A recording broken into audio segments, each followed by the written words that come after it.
Shpejtësia e madhe dhe e papërshtatur me kushtet e rrugës ishte shkak i aksidentit të mbrëmshëm tragjik në Kërçov, ku jetët i humbën 3 persona, 2 prej të cilëve nga Kërçova, çifti Hadi dhe Besa Emini, të cilët pas vetes lanë 3 fëmijë si dhe shoferi i makinës tjetër, e cila dyshohet të ketë lëvizur me shpejtësi të madhe. 64 vjeçari ZD nga Kërçova njoftojnë nga sektori i punëve të brendshme të Ohrit.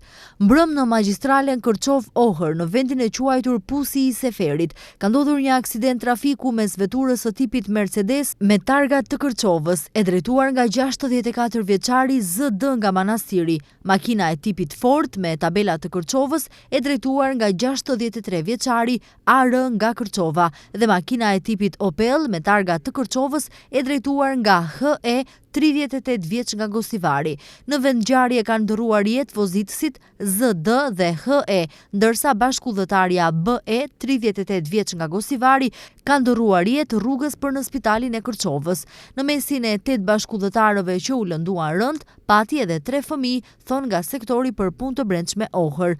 Prokuroria njoftoi se në vendngjarje është kryer ekspertizë dhe po merren të gjitha masat për të zbardhur ngjarjen.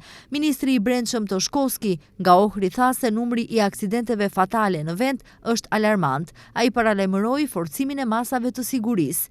Sipas informatave të para që mora, bëhet fjalë për shpejtësi të madhe të vozitjes kundrejt kushteve të rrugës nga ana e njërit prej pjesëmarrësve në aksident, i cili për fat të keq ndëroi jetë.